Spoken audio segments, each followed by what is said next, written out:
So last time when we met our heroes, they were getting their asses completely kicked by a bunch of homeless people. And you can see us here basically trying to recover ourselves and carry our, well, now legless friend back. Yeah, we pretty much start off with disaster on this one. In Kenshi, it's kind of a good thing to get your ass kicked in the beginning as long as you know you don't die or get eaten or enslaved, because every time you get your ass kicked and get back up, well, you get a little bit stronger. So this kind of does help us out a little bit, but it is kind of a time sink because we have to go back and heal everything. Though while we heal up, any characters that are, not completely crippled can go off and do their own little thing, especially robots. Leo, our robot, will go deliver some bounties, and while he does that, I'll explain a little bit about the limb mechanics in Kenshi. So every limb you have, your left arm, your left leg, your right leg, your stomach, that kind of, you can see it in the UI, has health, and every race in Kenshi has a different kind of limb health. The hive people with the insects have the least amount, while the sheks have the most, and robots have special limbs, and I'll go into that in a second. So, each time a certain body part takes certain damage, certain stats are affected. Your leg is destroyed, you really can't move, you can't really stealth, that kind of stuff. Your right arm is broken, well, you can't use your big ass weapon anymore, so on and so forth. And when your limb sustains more than half its health and damage, so when it goes to like -100 for a human, it's removed. It goes away. And that's what happened to our Bugman. His leg was torn to shreds, and then they just tore it off completely. So he's gone now. You can't really use that. And in order to recover your health, you just kind of lay in bed and just recover. However, a torn leg, needs to be replaced by a robotic part. Now, as far as robots go, robots, are machines. They don't have to wait for, your organs or whatever to heal. So you just kind of rebuild it and reshape it in something, and they're good to go yet again. They're kind of OP in that aspect. Their main weakness for robots is that a lot of people hate them and they'll attack you on sight, and two, that occasionally you need to do actual upkeep because their maximum health deteriorates, but not in a way that's actually noticeable. So yeah, robots are OP. A funny occurrence in this game or in this playthrough, is that this type of robot isn't really meant to be a thief. They're kind of supposed to be brawler types, but because most of my teammates tended to get wounded and such, I decided to send my robot to do the scouting, to do the thievery, and inevitably it leads him to become the de facto thief character of the team.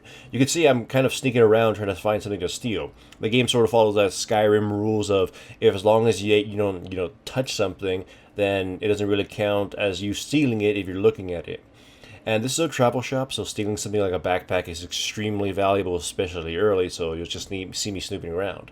And yeah, the AI is kind of broken and not noticing things, but as soon as you fail a thief check, a stealing check, everyone sounds the alarm, and until people realize, oh boy, he's the guy stealing, then they start kind of chasing at you. So this is going to be a repeat situation where I just keep trying to steal things because we're kind of desperate right now, and having wounded characters is pretty bad, and we're poor.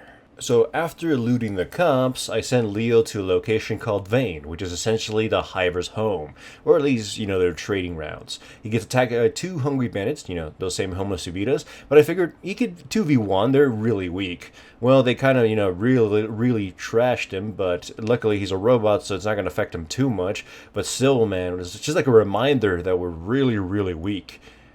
Whew. But anyways, one of the fun things about being in this location is that there's just so many little NPCs, and also they tend to get attacked by gorillas and other monsters. One of the cool things you can do, or exploitative things, is piss off a monster and have the insect people kill it for you, so you can just collect its meat and all its fur and then sell it. So it's a really easy, cheap way to make money, which we kind of do need at the moment because these people sell replacement limbs, really bad replacement limbs, which are basically just a stick with a bucket. So Corn is going to be walking with a bucket foot. So we can't really afford anything better, or don't really want to pay for it. But Corn understands. Corn understands the sacrifice we're making for him. So we buy him one of the most deluxe bucket legs. But yeah, don't start problems here early on. They will kill you. We bought him a new leg, an expensive one too. but not the best. And we can plug it into his leg now. Look at him. He can walk again. So, when I mentioned it's like a bucket, it pretty much is just a bucket. It's not. It's barely a functional leg. So after we fixed up Corn's leg, we started roaming up until we ran into some slave drivers. Essentially, these people, if they beat us down, they won't kill us. They'll enslave us and sell us at some market. And we'll be there until we get broken out, or we die, whichever comes first, and kind of both are pretty liberating. But anyways, this might be a little bit of a cheeky strategy, but if you're ever assaulted by another group that's way stronger, especially early on, especially when you have someone with a bucket leg who will not slow down the rest of your party, you get them to chase you up to the guards. The guards will attack anybody they're already normally hostile to, or anyone who breaks the law within city limits. So the second they kind of take a swing at us, they all get aggro. Then since one of them gets aggro, they all attack whoever's attacking them. Chain of events happens, and all the slave hunters get their ass knocked out. This is kind of a cheeky way to get a lot of early loot. Just knock them all out, then loot all their bodies, and then just sell it. And then you go about your day.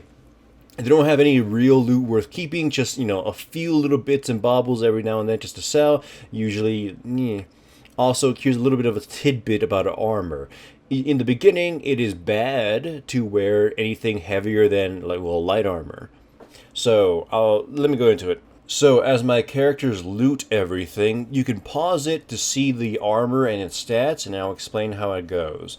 So, every piece of armor except helmets tend to have a lot of negative modifiers for most, let's say, builds, right? For helmets, it's usually very range builds and kind of nothing really else. It's mostly, where your perception is. Like if you're wearing a bucket that, covers your eyes, and obviously you're not going to be accurate with your turrets or your crossbows, but I'll digress from that.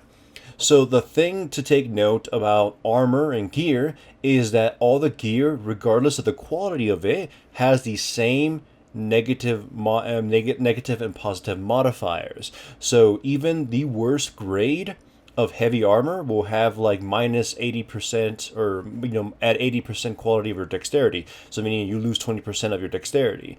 And even at its most best quality masterwork, it will still have that modifier, but obviously the stat difference in protection will be different. So essentially, heavy armor in the beginning gives you way too heavy of negative modifiers for way less defenses.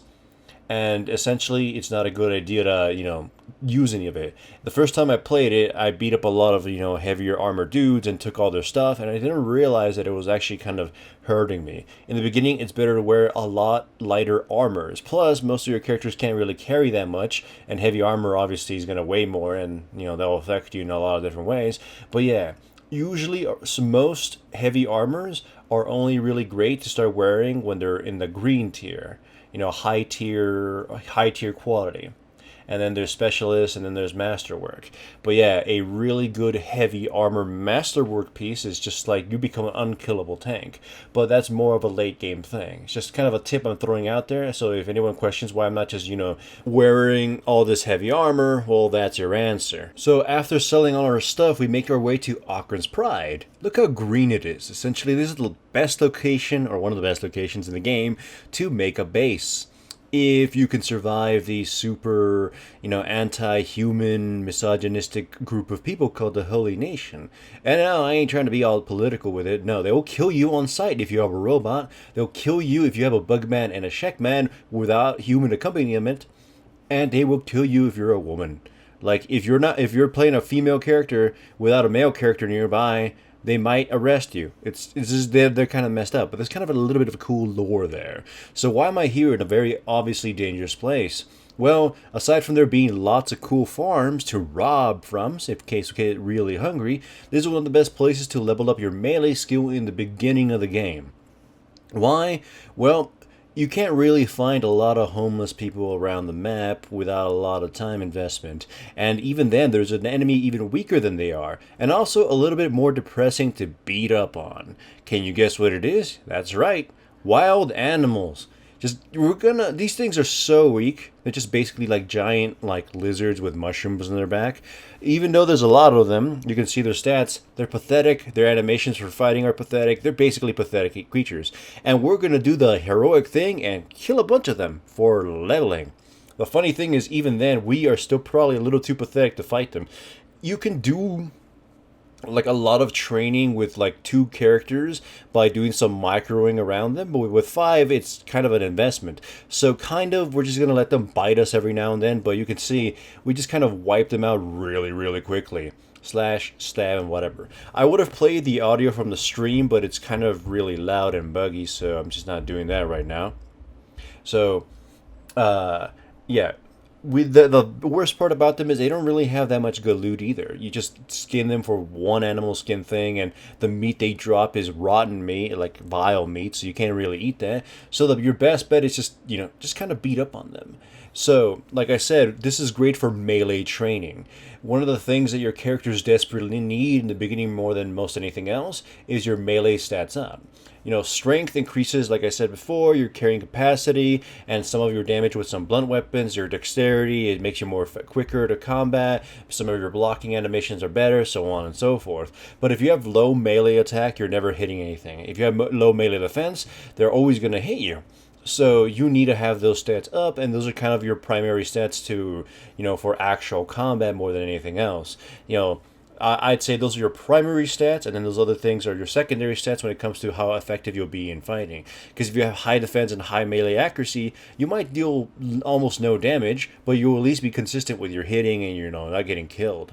So yeah, if we could mostly wipe them all out without taking too much damage, but you can see even just then, our buddy Kieran got his ass chomped. We're so weak that even the smallest, weakest animals in the game can still kick our asses. But every time they bite us, we get a little bit tougher. Every time we kill one of them, we get a little bit stronger. And that's, again, the loop of the early game. So we do this for a while, just kill a bunch of weak defenseless creatures and also rob poor, starving farmers from their good hard-earned bread.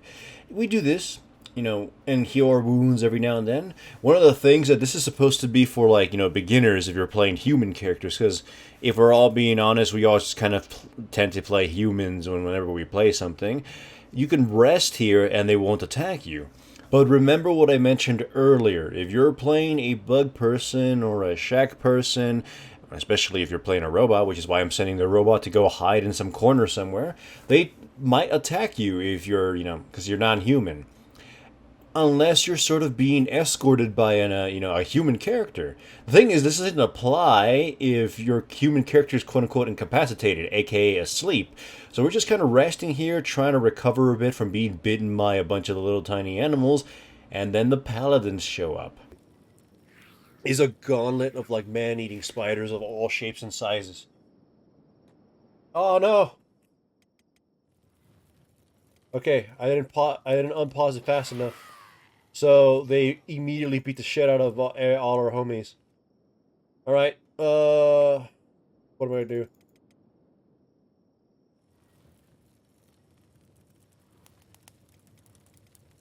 All right. So we have a small chance of making it out of here with everybody. Pick him up and someone. No, don't fight this corn. Run, corn. Let them fight the raptors. So the Paladins showed up while we were sleeping, and sometimes they don't attack you when you're sleeping. In this case, they decided to just, punch one of us in the face. All right, can we pick him up without like this thing being bugged? Okay. Pick him up and run, McArchuch. Well, they're fighting the raptors. This is your only chance to make it out with your friends.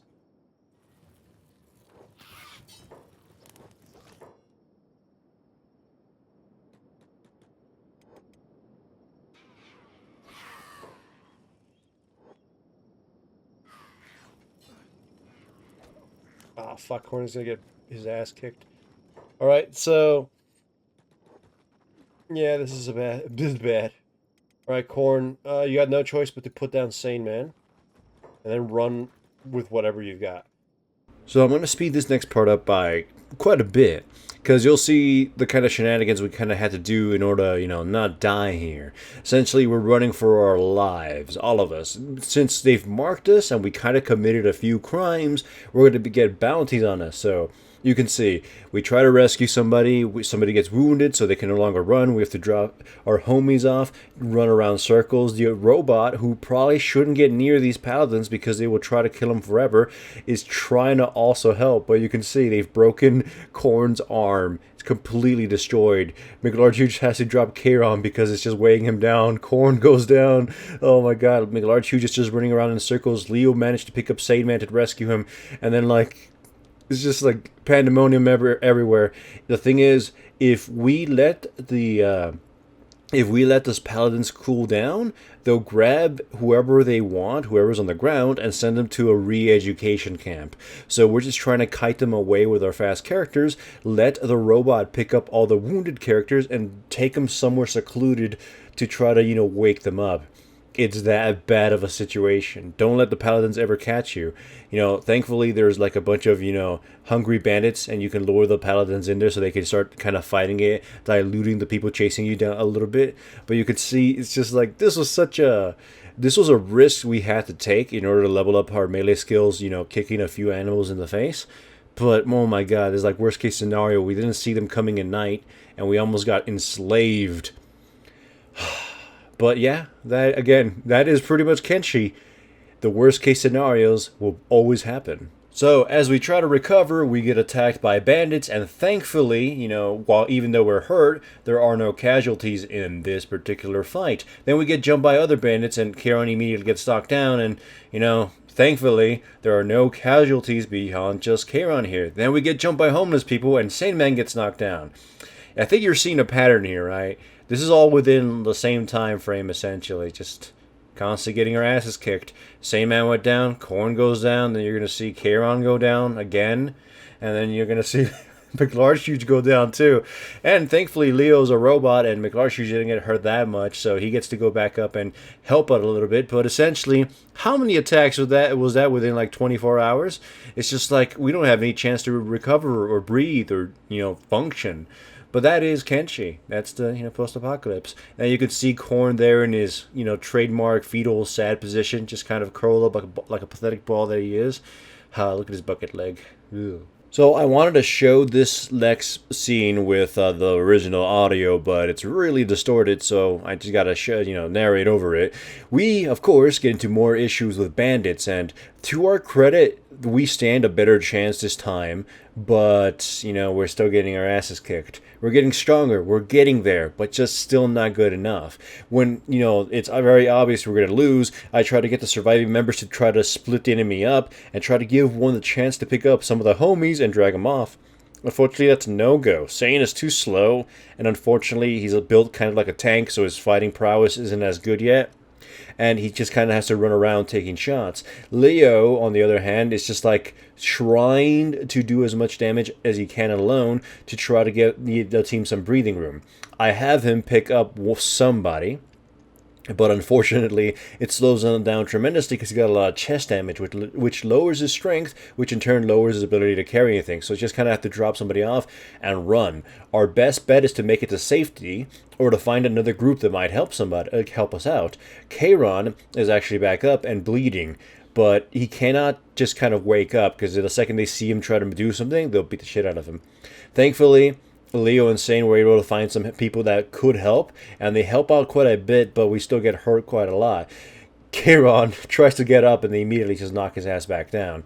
I do a bit of an exploit, which kind of probably shouldn't do that. Just roll with the punches. If you drop all your pockets all your items as they're looting through you, they won't register that you have it, so they just don't take it. We'll just pick it up right after. But anyways, we try to get Sane and Leo back into the fray because a trading group is nearby. And that trader group, if we can lure in some bandits to go kill it, they'll fight with them. And the traders are usually a lot stronger, and that'll get us some chance to free our homies. But I hope you guys see what the problem is here. Their holy nation. So the second they catch a whiff of Leo, they're gonna turn on us instead. So Sane is just doing his very best to help. But they're too, and thankfully the trading caravan is distracted fighting most of the Triangle Bandits, which gives us a chance to pick up our homies. It's like, and also a very interesting situation happened here. Some of these bulls, some of their trading bulls, have been knocked out. That means if they leave them with an opening, we can take the bulls with us. And those bulls have a lot of supplies. So this situation has turned very fortuitous for us. You can see they're still fighting. And here I'm looking through their pockets. I'm like, so much skin, so much meat, so many healing items, so much food. Getting our asses kicked was totally worth it. You don't see that I'm stealing things right here, but then they eventually catch me, and I run off, and I make it to safety. So, we're now in bed, trying to recover. Most everyone's been beaten, and of course, what would you know? What do you guess is going to happen next? Bandits again. Thankfully, it's not that many bandits, and a few of them are hurt, and we're mostly kind of healed up fully. So we do fight them off rather easily. I mean, we still have a little bit of a struggle, but it's starting to showcase that we can stand toe-to-toe, at the very least, 1v1ing each of them, putting one-on-one and one-on-one, that kind of stuff. We got a lot of supplies, a lot of leather, a lot of food, a lot of, electronics. Great stuff from those buffaloes, or those cows, I mean. So, our even though yesterday was the Paladin massacre and then also the Bandit massacre, today was a very, very fruitful day. Our skills, you can see, are starting to rise up in the 20s. We're essentially entering D tier kind of level. At this point, we kind of can fight most of the bands of people in this location, so we kind of have to move on to another spot to train even more. But also, we have enough supplies and I'll just say a modicum of supplies to start basically manufacturing some of our own stuff and research. By the way, all these bandits and even some of the paladins that were fighting us, they got enslaved. Normally, I would be keen on saving those who are getting enslaved, but yeah, I somehow don't feel like doing it for these guys. I hope they enjoy their new lives. Goodbye. But yeah, so one of the big things of Kenshi, as I explained in the last video, I think, is researching and base building. At some point or another, you don't have to do this, but at some point or another, you can find a location you want to settle in. Build your structures, build walls, hire more people, build, get some work done, have farmers, have, crafters, manufacturers, engineers. Basically, you get to have a whole host of people just kind of slaving away. You get to do all that stuff. But one of the other aspects of it that you can take advantage of is you go to a home location and just settle down there around the protection of everybody else and just do that, which we have been in the hub. You'll see right now we're going to travel back in the hub and we have books now, we have some building materials. We're going to get any more supplies we need from this location and head back home and just start doing some minor research. So we make it back home and we start researching and crafting some boxes to put our stuff away. And one of the main challenges of Kenshi in the beginning is just kind of getting space and getting supplies. Like right now we only have this little box at our home, so we really can't build very much. We build a box there just to kind of throw everything in general. One of the cool things about Kenshi is later on the line you can have specialized boxes that actually have a coded function. Like a food box, or food barrel, where your characters will automatically get the food on when they're hungry. Because in a general box, it's not coded in a way that your characters automatically go there to get anything, so yeah. And then you have stuff for like electronics, for medicine, and your characters, whenever they don't need it, they'll put it away by themselves. So eventually, imagine having like 100 characters, they'll all know what to do at some point. So one of the things that early Kenshi also has you doing a lot is you drop off all your stuff in a box and then you redistribute everything to try to, spread out the power and prepare for things. Because as you've seen, if you get knocked out by bandits, they'll steal your food. So if you carry all your food, it's bad for you. Not only that, but it weighs a lot and it takes up inventory space. So you try to plan things for expeditions, like we go back here and like, okay, this is going to be a long journey. We should take some more best medicine. Everyone should take 2 to 3 ration packs so it can last us a week while we're out there running around, that kind of stuff. Everything you've seen so far in these 2 episodes are from the first stream. This is why the second episode is a bit shorter, since it's mostly the ending of the stream. And you can see that we've only kind of hung out in one location. in the next episode, we're going to be roaming around the great deserts, essentially. It's going to be a very long expedition, which we're preparing for. But yeah, we're not so bad. We did pretty well. We didn't do that badly for the first 2 weeks in game. At this point now, we can take on most of the early bandits. While in the beginning, you saw us just kind of run around and scavenge, and then you saw us having to pick on like weaklings and near naked people and barely getting by. But now we have a small, nice little nest egg with the supplies to fund mostly like 2 expeditions before it needs a refill. We have allies in the shinobi thieves. We have not really good gear, but most everyone has a moderate kind of gear to kind of have some kind of semblance of what they want to do. We also have, good medicine now, so healing will be, pretty good. We have some research going, although not the research isn't that important. But yeah, we're off to a very strong start, and now we are preparing for the expedition phase, and I think a lot of you will enjoy that the most. Anyways, thank you for watching, and hopefully you enjoy the next episode.